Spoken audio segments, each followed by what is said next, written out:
The glass slipped, shattering on the marble floor as my daughter-in-law's mother collapsed in violent convulsions, foam spilling from her lips. But here's the thing, she wasn't supposed to be the one on the ground. That poison drink was meant for me. Imagine celebrating 70 years of survival, building a fortune of $23 million, only to realize that the people smiling at you across the table, ones calling you family, are plotting your death. You think you know betrayal? Try watching your son's wife slip poison into your champagne, thinking you are too old, too blind, too weak to notice. They forgot one thing. I didn't get this far in life by being stupid. Tonight was supposed to be my ending. Instead, it was the beginning of theirs.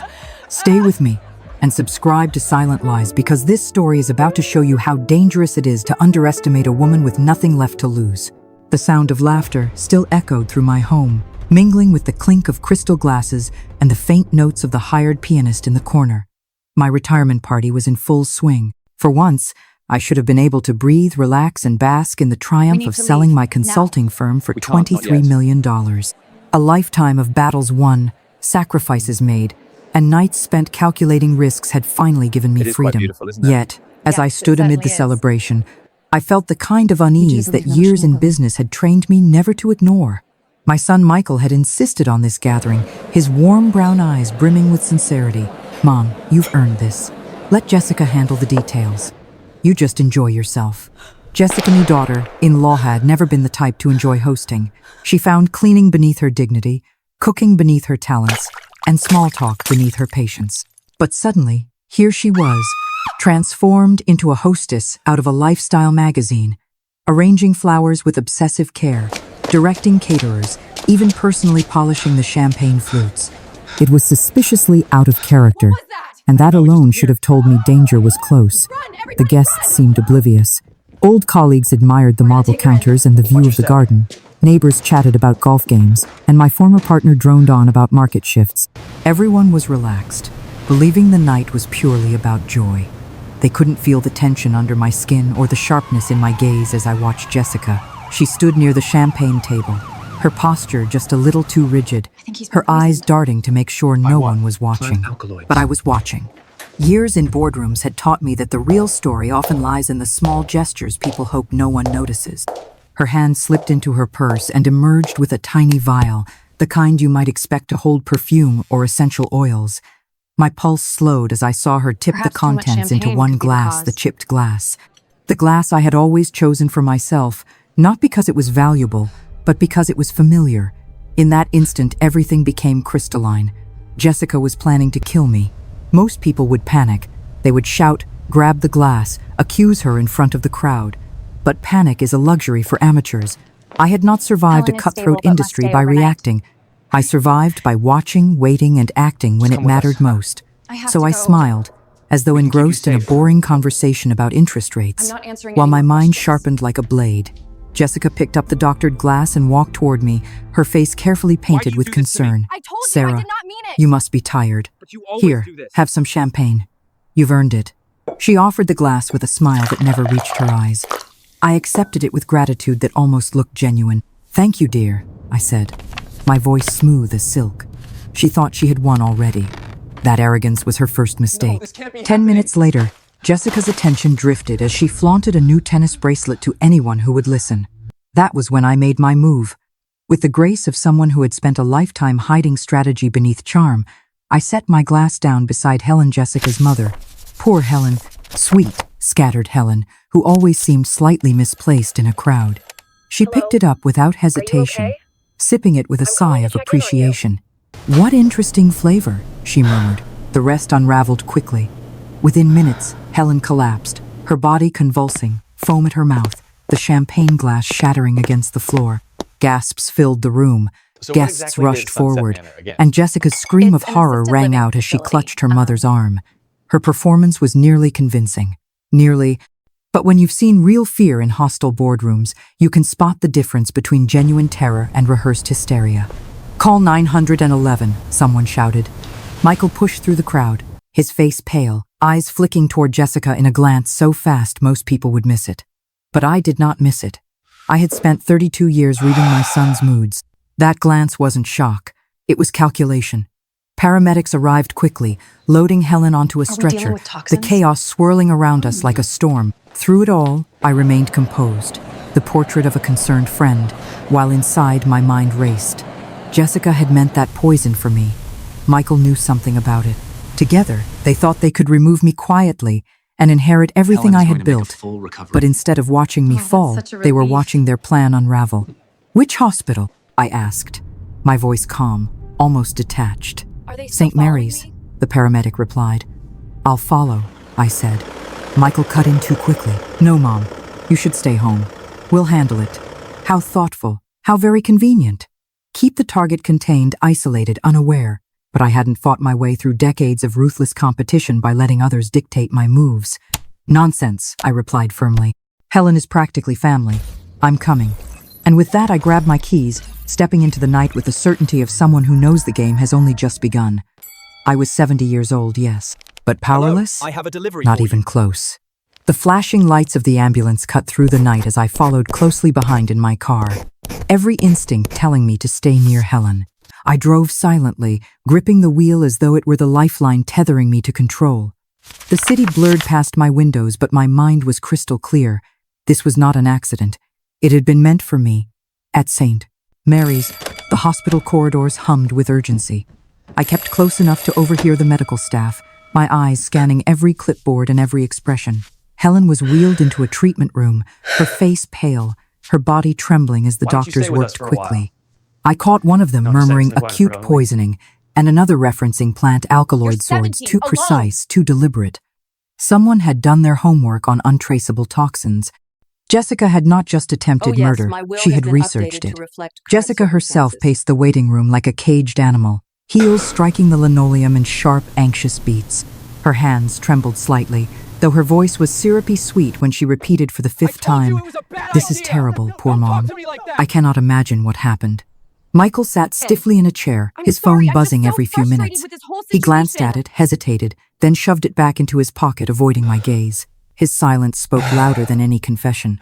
I touched Jessica's shoulder, my tone dripping with sympathy. "These things are often mysterious, dear. I am sure the doctors will figure it out." Then I added casually, "It's lucky she only drank a few sips of that champagne." The change in her face was almost imperceptible. Almost. Her step faltered. "Champagne? You think it caused this?" "Oh, it is probably nothing," I said with a dismissive wave. An old woman's mind looking for patterns where none exist. Her complexion paled, and she reached for her coffee with trembling hands. Michael, meanwhile, studied us both with the intensity of a hawk eyeing prey. He knew. He always knew when the ground beneath him was shifting. 3 hours later, a doctor emerged, declaring Helen stable, though she would remain overnight. Jessica let out a dramatic sigh of relief, clutching Michael's arm as though she were a grieving heroine in some second-rate play. As we left the hospital, Michael walked me to my car. "Mom, maybe you should stay with us tonight," he urged, his voice too quick, too insistent. How considerate. After their carefully crafted plan had just gone up in smoke, they wanted to keep me under their roof. A poisoned woman in a guest room would be far easier to explain away than one collapsing at her own party surrounded by witnesses. "That's sweet of you," I said, kissing his cheek. "But I'll be fine. Remember, I have that new security system installed." I drove home with their whispered conversation still echoing in my rearview mirror. Jessica's hands waved wildly as she argued with Michael. He tried to grab her phone, she shoved him away. They were unraveling, already scrambling to fix what had gone wrong. Once inside, I poured myself a real glass of champagne from a fresh, unopened bottle this time and retreated to my study. I had spent decades outmaneuvering competitors. Tonight, I would apply the same skills to family. The truth was simple. Someone had tried to kill me, and when one attempt fails, another will surely follow. At 5 in the morning, I sat at my kitchen table, a legal pad before me, listing everything I knew. Michael's architectural firm had been struggling since the recession. Jessica's boutique jewelry shop was a vanity project, bleeding money. Their lifestyle, the mansion in Westfield, the imported cars, the private school tuition for Emifar outpaced their income. Over the years, I had bailed them out more times than I could count.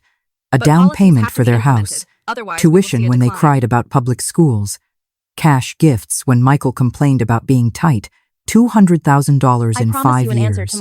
At the time, I had thought of it as kindness. But what Now, about? I wondered if they had interpreted it differently as an advance payment on an inheritance they were too impatient to wait for. At 7:30, the phone rang. Jessica's voice oozed through the receiver. "Sarah, I couldn't sleep all night. After what happened, I just wanted to check on you. You didn't feel sick at all, did you?" How thoughtful of her, to call and confirm whether her poison had reached its intended target. "Not at all," I replied warmly. "I feel fine. Have you heard anything more about Helen?" Jessica rushed to explain away suspicion. "The doctors think it wasn't the party at all. She probably took something on an empty stomach. You know how she is. Except Helen wasn't careless. The woman organized her medication with military precision. Jessica's eagerness to steer me away from considering the champagne was more revealing than any slip of the tongue. After hanging up, I walked to the counter. There sat the half-full bottle Jessica had opened for the party. Innocent in appearance, yet likely laced with oleander. I considered sending it to a lab. Evidence could be useful, even if I already knew the truth. At 9, the doorbell rang. Michael stood there, smiling like a dutiful son, holding pastries from my favorite bakery. He kissed my cheek, placed them on the counter, and brewed coffee as though it were any other morning. But as he sat across from me, the conversation shifted. "Mom, you're 70. Living alone in this big house. All that money to manage, it's a lot for one person." There it was, the setup, the manipulation cloaked in concern. "I've managed just fine," I said evenly. "But what if you hadn't been so lucky yesterday? What if it had been you on the floor instead of Helen?" His voice dripped with sincerity, but his words reeked of calculation. He leaned in, lowering his voice. "Jessica and I have been looking into some wonderful communities. Safe, supportive, with medical care on site. I have to go. Sunset I Manor, have for to meet my instance. attorney. It's more like a resort than a retirement home." I studied the glossy photos he pulled up on his phone. Smiling seniors in pastel cardigans, playing bridge, doing water aerobics. They looked peaceful. Yes, but peace could be a mask for sedation, for isolation. "The only catch," Michael said, "is the upfront entrance fee, $400,000. But once it's paid, everything is taken care of." I smiled faintly. How neat. A tidy sum extracted quickly, leaving the rest of my fortune waiting for them once I was locked away. And of course, there would be the power of attorney, the legal leash around my neck. I placed my coffee cup down, meeting his gaze. "It sounds lovely, dear. I'll think about it." Michael's relief was immediate, almost boyish. I saw you put "Take poison all in the my time you glass." need. Maybe we could visit next week." I nodded, already knowing my answer. I would not let them win, but I needed them to believe they were winning. Only then could I turn the tables. Because in this game, patience wasn't just a virtue, it was survival. The morning sun poured through my curtains, but instead of warmth, it carried a chill. Michael's words still echoed in my mind. Sunset Manor, a new chapter, someone younger to manage the complicated financial stuff. They weren't asking. They were building a cage, gilded perhaps, but a cage nonetheless. I phoned my attorney, David Hartwell, before breakfast. David had guided me through every significant decision in the last 2 decades. The growth of my company, the sale negotiations, even the grief after my husband's death. If anyone could help me outmaneuver my own blood, it was him. "Sarah, what's wrong?" His voice was steady, calm, the way only a man who has seen too much could sound. "I think my son and his wife are trying to kill me," I said. There was a pause. Then, "Tell me everything." In his office, the familiar scent of leather and expensive cologne grounded me. I described Jessica at the champagne table, Helen's collapse, Michael's subtle but telling glances, and the conversations that followed. David listened without a word, occasionally jotting notes on his legal pad. "You're certain you saw her pour something into your glass?" he asked. "As certain as I am sitting here now." He leaned back, tapping his pen thoughtfully. "Then the problem is intent. Without direct proof, she could argue it was harmless herbal drops, flavoring, even some nonsense wellness additive." "I still have the champagne bottle," I reminded him. "Good, we'll test it. But even if poison is found, proving it was meant for you and not Helen may be difficult. In court, intent is everything." I considered that. It was true. Jessica could spin this as a tragic mix-up, an insurance scam gone wrong, a daughter targeting her own mother. The truth was obvious to me, but courts demanded more than instinct and memory. "Then what do I do?" David's gaze sharpened. "We play smarter. If they want your money, let's make sure the rules favor you, not them." Over the next 2 hours, he walked me through strategies. A competency evaluation from a respected geriatric psychiatrist, someone not on Michael's payroll. Trusts and wills rewritten so airtight no amount of manipulation could pry them open. Automatic audits triggered by any suspicious withdrawals. Healthcare directives naming exactly who had authority and who did not. For now, you stay one step ahead, David said. If they try again, it will be cleaner, more careful. You cannot afford to underestimate them. I thought of Michael's suggestion that I stay with them that night. How neatly it would have ended in an accidental overdose or a slip in the bathroom. I shuddered. That afternoon, 3 technicians arrived in unmarked vans. I told the neighbors I'd had issues with package theft. In reality, they installed motion sensors, security cameras, and a panic button system that could summon police in under 3 minutes. But security hardware was only part of the armor. The real shield arrived in a sealed envelope by David's courier. Inside were my updated documents, a will that reduced Michael's inheritance from everything to a modest stipend, annual payments just enough to live on but not enough to fund extravagance. Jessica received nothing. The rest went to cancer research and charities I had long admired. As I read the papers, a sense of calm spread through me. If they succeeded in killing me, they would inherit ashes instead of gold. If they failed, they would face prison. Either way, they lost. That evening, the doorbell rang. Michael and Jessica stood outside, looking tense. I let them in. My smile practiced, my eyes carefully unreadable. New camera? Michael asked, glancing toward the device in the corner. Package theft, I said lightly. You can't be too careful. Jessica perched on the edge of the sofa, wringing a tissue as though she were auditioning for a tragic role. We've been thinking about what happened. We feel terrible. If something we brought caused Mom to get sick. Her voice cracked, but no tears came. I nodded sympathetically. I'm sure it wasn't anything you brought. Michael leaned forward. Still, we think it would be safer if you stayed with us for a while, just until we're sure. How thoughtful. Stay with us while we tighten the noose. I appreciate your concern, I said, letting the silence stretch just long enough to make them squirm. But I'm perfectly safe here. Jessica's mask slipped for a moment. Her tone sharpened. Are you, though? You're 70, Sarah. Alone in this big house. What if something happens and no one finds you? The same rehearsed argument Michael had used the day before. They were working from a script, each line calculated to wear me down. You're right, I said finally, my tone deceptively thoughtful. Their eyes lit up. Anything could happen, which is why I spent the day updating my will. The room froze. Your will? Jessica asked, her voice too even. Yes. Amazing what a brush with mortality will do. My old will was terribly out of date. Michael's face drained of color. What kind of updates? Oh, just some adjustments to reflect my current priorities, I said with a smile I had once reserved for catching him sneaking cookies before dinner. The silence that followed was thick enough to choke on. They excused themselves soon after, muttering about checking on Helen. Through my new security monitor, I watched them sit in their car for nearly 10 minutes, arguing in frantic gestures. Jessica made a phone call, her hand slicing the air like a blade. Michael tried to take the phone. She shoved him away. I poured myself a glass of wine and sat back in my favorite chair, savoring the quiet. Tomorrow I would begin phase 2 of my plan, because if my family wanted a game of deception, I was ready to play. And I had been playing it far longer than they ever imagined. The next morning brought an unexpected visitor. Helen stood on my porch, pale but steady, clutching her purse as though it were the last tether to stability. I welcomed her in, made tea, and studied her face for signs of weakness. To my surprise, she looked clearer, sharper than the fragile woman I had known at family gatherings. Jessica told me I had some reaction to medication. She began, her voice trembling with restrained anger. But Sarah, I don't take medication. Only vitamins. So I want to make sure all I haven't in years. My pulse quickened. What do you remember? Her eyes darted toward the window as though afraid someone might overhear. I remember the champagne tasting bitter, metallic.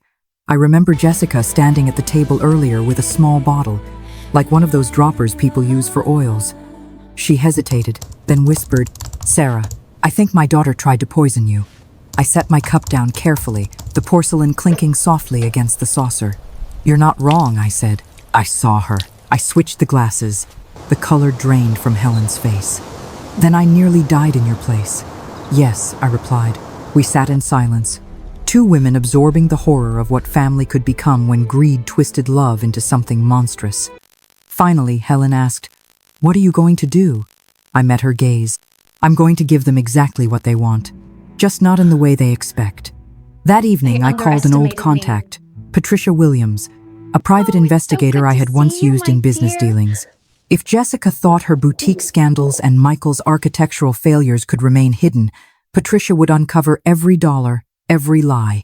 Sarah Wilson, Patricia said warmly over the phone. Thank you, David. I heard about the sale. Congratulations. I need a favor. Personal this time. There was a pause. How personal? I need to know everything about my son's finances, accounts, debts, loans, credit cards, everything. Sarah, are you sure? Family truths are rarely comfortable. I'm sure, and I need it fast. 48 hours. While Patricia worked, I prepared my part. I phoned Michael, inviting him to lunch at the restaurant where we'd once celebrated Milestone's graduation, his wedding, the birth of Emma. Familiar ground would make him feel safe, less guarded. He arrived, fidgeting, checking his phone, his face pale from sleepless nights. Mom, you sounded upset. Are you okay? I've been thinking about what you and Jessica said. I told him, my tone carefully measured, about my safety, about planning for the future. His eyes lit with relief. And? I think you're right. It may be time for some changes. He leaned forward eagerly. Like what? I sipped my tea, letting him squirm. I've been looking into Sunset Manor. I called this morning. His smile was immediate, boyish almost. That's wonderful. They have an opening, but we'll need to move quickly. Someone else is interested. How quickly? By Friday. The entrance fee needs to be wired this week. He tried to mask it, but his excitement leaked through every word. My son, the boy who once picked wildflowers for me, was salivating at the thought of my money. That's a big step, I said softly. I thought maybe you and Jessica could help me with the paperwork. Of course, absolutely. That was all I needed. He believed me. Believed he was leading me toward his trap. But the truth was, he was walking straight into mine. Oh, come in. The following day, Patricia called, Sarah, you need to sit down. I'm sitting, I said. They're leveraged to the hilt. The house is mortgaged twice over. They've got a home equity line maxed out. Jessica has something going on with $80,000 in Mark. credit card debt. His firm hasn't made a profit in 2 years. They're paying off cards with other cards. Classic collapse scenario. And Jessica? Patricia hesitated.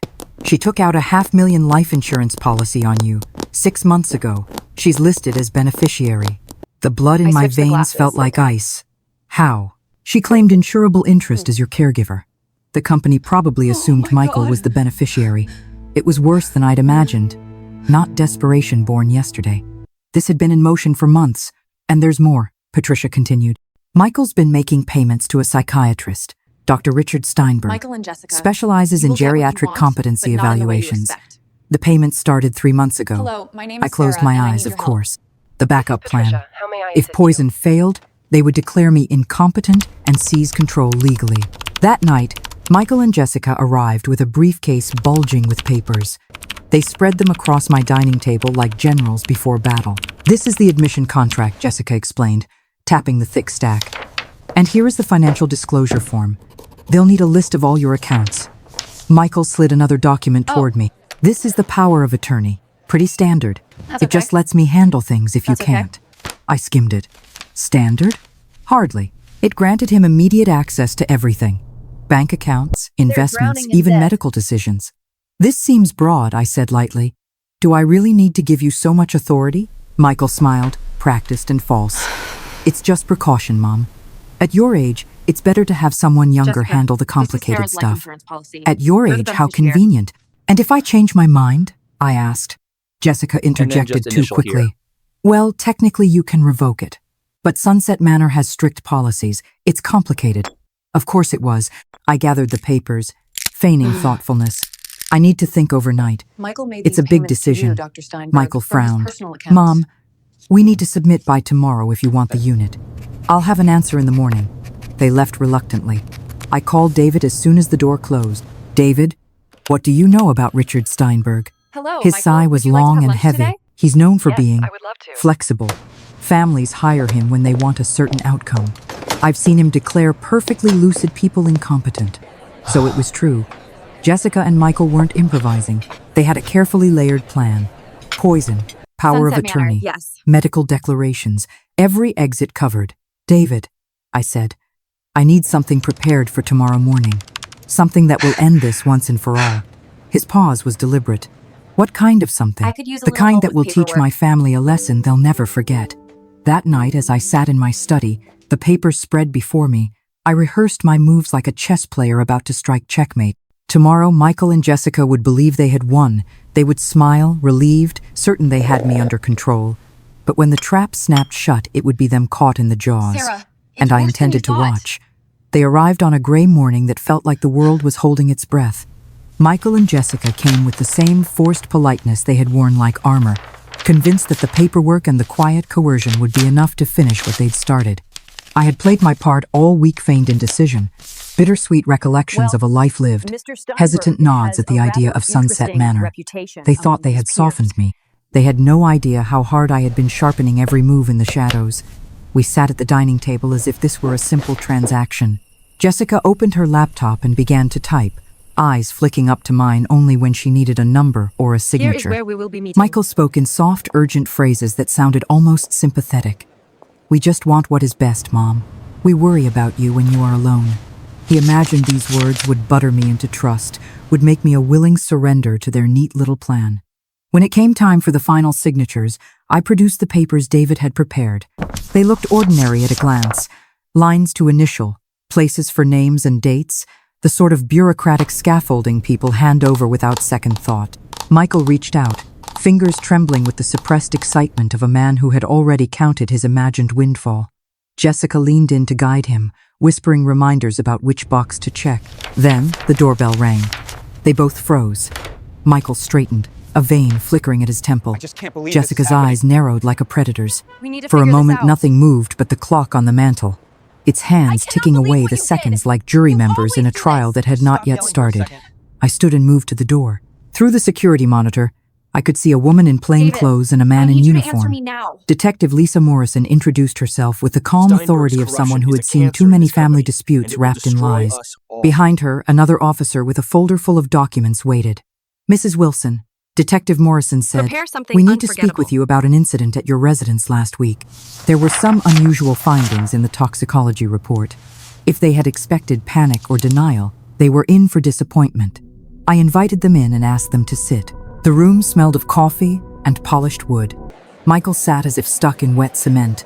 Jessica perched like a bird ready to fly. The detective unfolded a piece of paper and read the words slowly, making sure every syllable landed with careful weight. The sample from the champagne So you this served form at the requires a party little bit more contained detail. oleander extract. It is a toxic plant compound. The same compound was found in the glass that caused Mrs. Peterson's collapse. She looked at Jessica, eyes narrowing.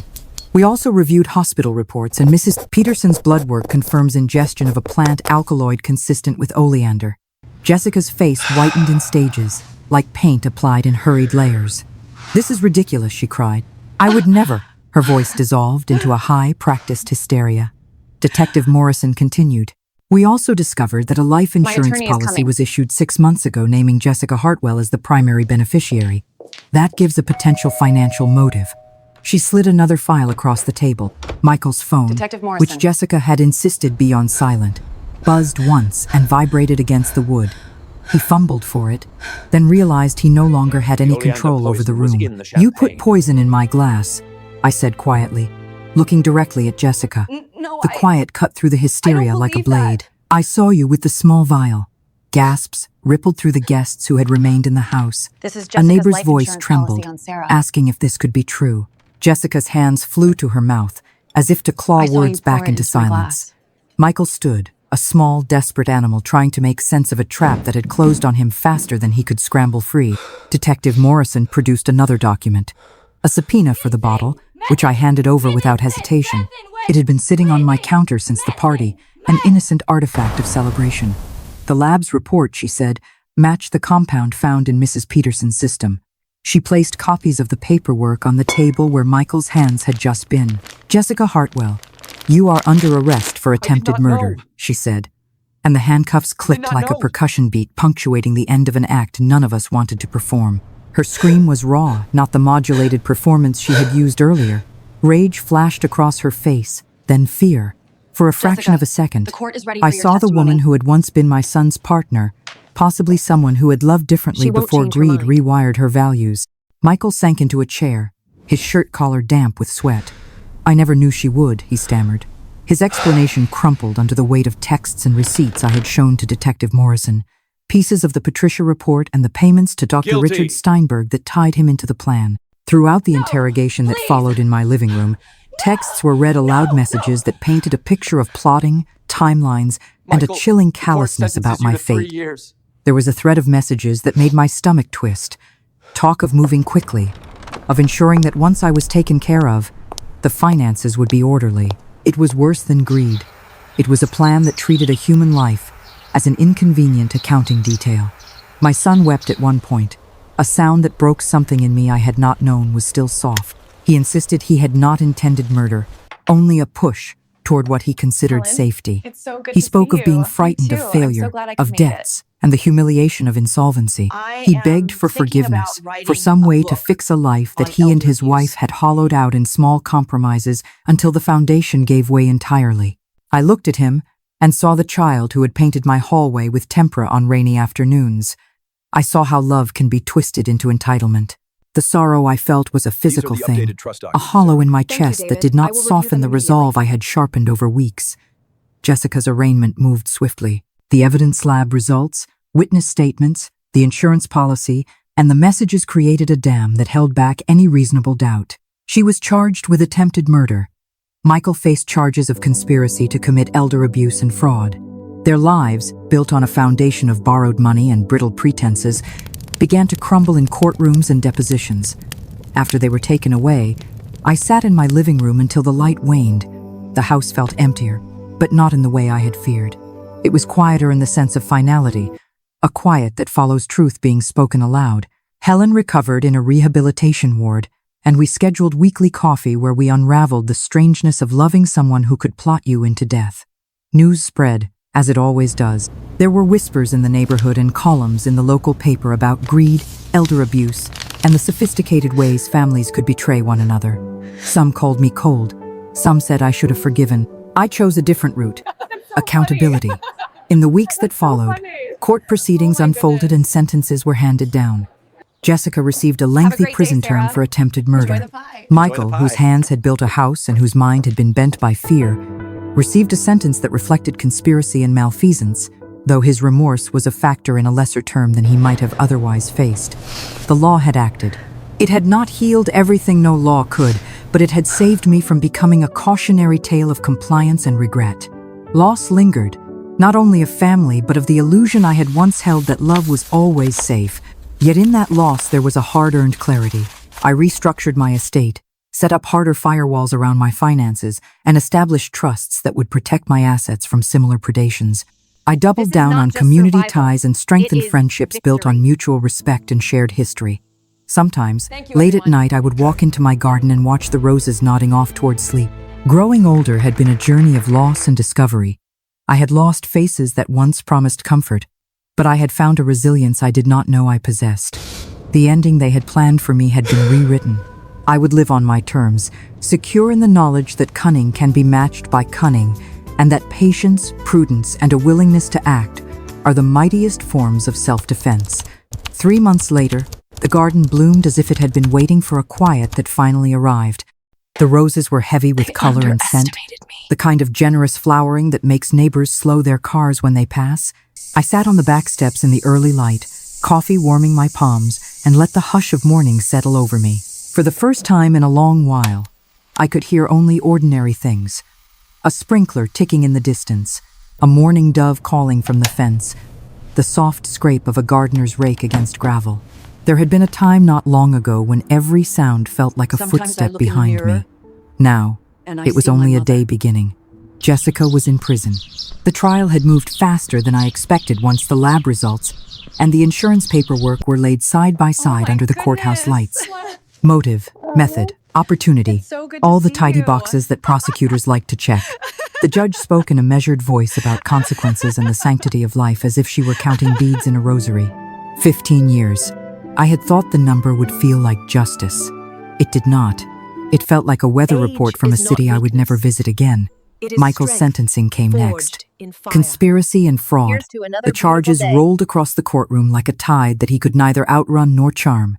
3 years. He stood with his shoulders curved inward and said he was sorry. I believed he was sorry. I no longer believed it altered the truth of what he had done. Helen and I found each other in the silent space that follows catastrophe. Twice a week we met for coffee and walked the long loop around her neighborhood pond. We spoke about small things at first. The geese, the bakery, Sometimes the best the way revenge light is changes living on the well. water, and then the harder subjects arrived without ceremony. How does a mother forgive the daughter who tried to kill another woman for money?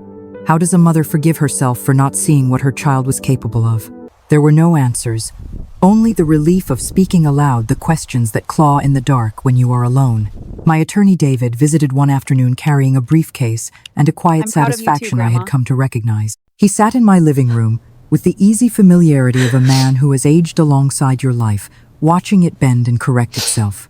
He told So me I that just the wanted to insurer ask had you how voided it the was to policy be with Jessica your had family taken for out so on me. long. The premiums Well, would it be was a good returned. time. A bureaucratic retraction of a cruel idea.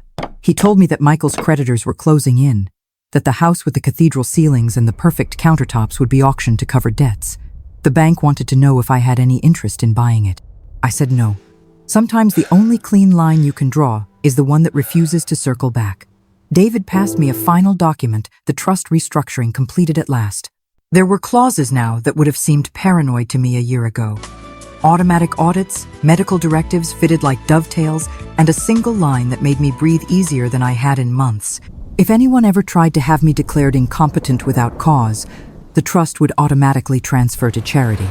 A defense that would grow teeth in the very moment someone thought they saw weakness. It felt less like protection and more like a promise I had made to myself and kept. Evenings were different. I stopped watching the driveway camera as if it were a clock counting down. I poured a small glass of wine and sat on the deck while the sun changed the sky through its slow ritual of gold and rose and violet. I put my hands in the dirt and pruned back the roses with a precise pleasure that surprised me. They responded the way good things do when you tend them. They came back better, fuller, quieter, and stronger. One night, my phone buzzed with a message I did not know I had been waiting for. Emma.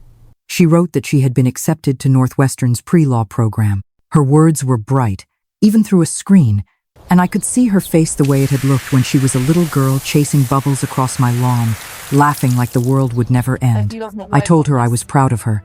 I told her that law can be a tool for mercy or a weapon for theft, and that it is the person holding it who chooses which it will be.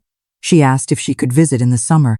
I told her yes, and meant it in a way that felt like sunlight.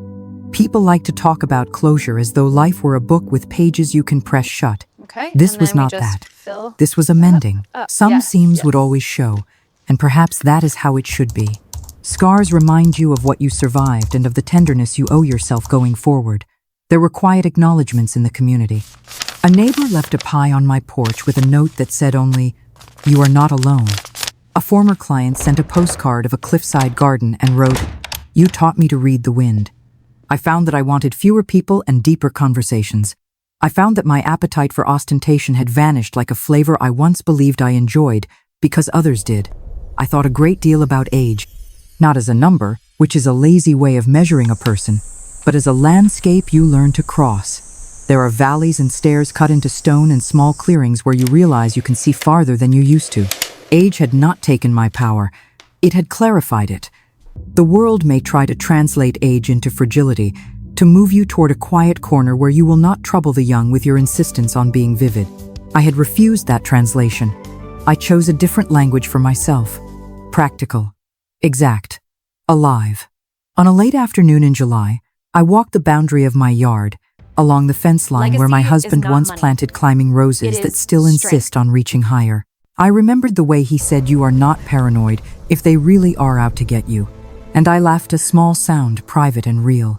He would have liked the ending, I think. Not because anyone suffered, but because I did not let cruelty decide the story. Helen called that night.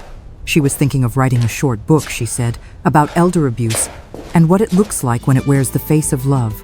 We talked about tone and truth and how to hold both grief and dignity in the same paragraph. She asked if I would be willing to contribute a chapter. I told her I would, and that I would write not only about the schemes and the defenses, but also about the after. About the morning you wake and realize you have not thought of death in 3 days, and how victory sometimes sounds like the ordinary grumble of your coffee maker. Before bed, I check the doors as I always do. Habit is not the same as fear. I looked at the small red light on the camera in the corner of the hallway and felt nothing but the mild comfort of preparedness. I turned off the last lamp and caught my reflection in the window, the same face, older than it was and also somehow spared. A woman I knew I could count on. The next day I sent a donation to the legal aid clinic Emma had mentioned, the one that helps people who have more truth than money. I set up a scholarship at the community college in my husband's name for students who want to study finance with ethics attached to every formula. I called my gardener and asked for 3 new rose varieties hardy enough to bloom after a late frost. Strength that does not depend on coddling has become my favorite kind. When I tell this story, people sometimes ask me if I feel victorious. I tell them no, I feel intact, and that is better. They ask me if I am afraid of what comes next. I tell them I am 70 and still learning. Fear is often a choice, and these days I decline. The roses are blooming, and the house holds its quiet like a well. My money is mine to direct toward work that outlives me. My heart is mine to open or close as I choose. I was never powerless. I was simply tested, and I passed. Not because I am fearless, but because I remembered who I was in the moment someone else tried to tell me. If you are listening, remember this. Do not let anyone convince you that age is a reason to surrender your voice. Keep your papers in order. Keep your eyes open. Trust the part of you that goes still when something is wrong. And when the time comes to act with a steadiness that surprises even you. I went to bed early that night with the window cracked to the scent of roses. Somewhere down the block, a dog barked once, then settled. The world will always be noisy. Peace is the room you build inside it and lock from the inside. I slept well. In the end, this was never just about poison in a glass, or even the fortune sitting in my bank account. It was about the choice to stand.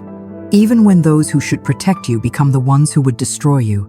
I had thought the greatest battles of my life were fought in boardrooms, contracts signed with handshakes and sharpened smiles.